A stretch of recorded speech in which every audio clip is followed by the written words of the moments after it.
सबको जय मसीह की। परमेश्वर आपको बहुत आशीष दे, बहुत आशीष दे। और मैं प्रभु यीशु मसीह के नाम में आप सबका स्वागत करता हूँ इस प्रोग्राम के अंदर। और आज फिर मैं परमेश्वर का शुक्र करता हूँ, धन्यवाद करता हूँ कि उसने ये मौका दिया कि मैं आप सबके साथ आज फिर से उस परमेश्वर के वचन को शेयर कर सकूँ।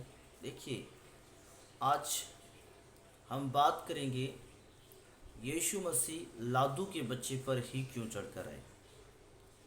इस विषय के ऊपर मैं बात करूंगा और आपने बहुत ही ध्यान पूर्व पूर्व इस संदेश को सुनना है, बड़े ध्यान से सुनना है। तो देखिए, यीशु मसीह मैं आपको बताना चाहता हूँ, वो घोड़े पे क्यों नहीं आए, वो ऊंट पे क्यों नहीं आए, हाथी पे क्यों नहीं आए, वो गधे पे किस लिए आए। आज इस विषय के ऊपर मैं आप सब से बात करना चाहता हूँ। वो क्यों गधे के बच्चे पर चढ़कर आए। जो यहूदी नियम था, उस नियम के ऊपर हम बात करेंगे। और प्रभु यीशु मसीह जब एक लादू के बच्चे के ऊपर चढ़कर यरूशलेम में आते हैं तो वहाँ पर क्या होता है और किस लिए आते हैं। तो मैं आपको बताना चाहता हूँ, प्रभु यीशु मसीह जब लादू के बच्चे पर चढ़कर आए तो वो शांति का प्रचार करने के लिए आए और उसके विषय में पहले से ही लिखा हुआ था। तो इस वचन को परमेश्वर ने पूरा करना था और इसलिए प्रभु यीशु मसीह उस लादू के बच्चे पर चढ़कर आए और वहाँ पर यीशु मसीह ने शांति का प्रचार किया। हालेलुया। अगर हम बाइबल को पढ़ते हैं, परमेश्वर के वचन को पढ़ते हैं, यूहन्ना रचित सुसमाचार उसका 12 अध्याय उसकी 15 आयत में बताती है, ऐसी सिय्योन की बेटी मत डर, देख तेरा राजा गधे के बच्चे पर चढ़ा हुआ चला आता है।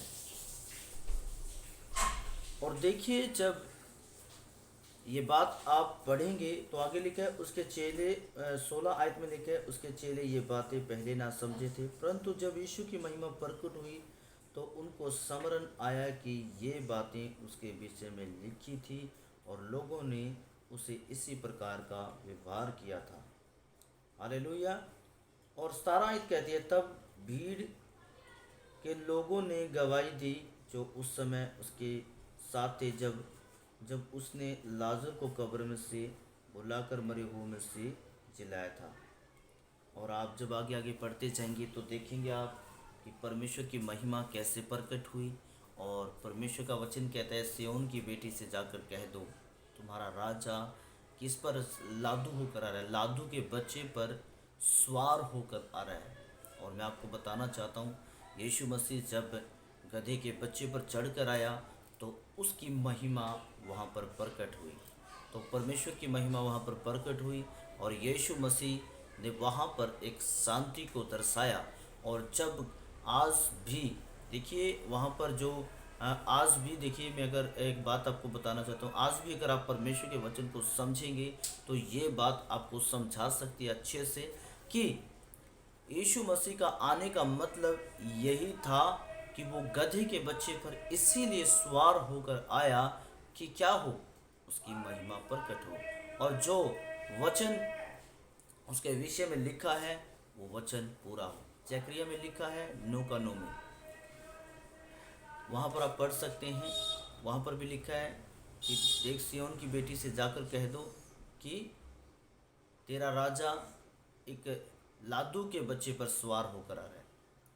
और मैं आपको बताना चाहता हूँ, जब यीशु मसीह एक गधे के बच्चे पर चढ़कर यरूशलेम में आया तो लोगों ने परमेश्वर की महिमा की। लोगों ने खजूर की डालियाँ काट काट कर रास्ते में बिछा दी और बहुत ही अच्छे से प्रभु यीशु मसीह का स्वागत किया, बहुत ही अच्छे से और बहुत ही रिस्पेक्ट और बहुत ही आदर और बहुत ही परमेश्वर की महिमा अद्भुत तरीके से हुई। और लोग वहाँ पर बहुत ही अच्छे से परमेश्वर की महिमा कर रहे थे, लोग नाच रहे थे, गा रहे थे। आज भी मैं आपको बताना चाहता हूँ, आज वो दिन है जिस दिन प्रभु यीशु मसीह यरूशलेम में गधे के बच्चे पर सवार होकर आया था। तो आज आप भी नाचिए और गाइए और परमेश्वर की महिमा कीजिए और आप आनंद मनाइए कि परमेश्वर शांति का राजकुमार आपके आपके मोहल्ले में, आपके जीवन में, आपकी लाइफ में आ रहा है। हालेलुया। तो मैं आपको बताना चाहता हूँ कि जो डालियों का, जो खजूर की डालियों का मतलब है, स्वर्ग में डालियों का इस्तेमाल किया जाता है परमेश्वर की महिमा के लिए। तो आप भी आज खजूर की डालियों को लेकर परमेश्वर की महिमा को क्या कर सकते हैं, कर सकते हैं। तो ये वचन आपके लिए है, ये छोटा सा संदेश। मैं आशा रखता हूँ कि आपको अच्छे से समझ आएगा। प्रभु आपको बहुत बढ़ाई और आशीषित करे। God bless you. सबको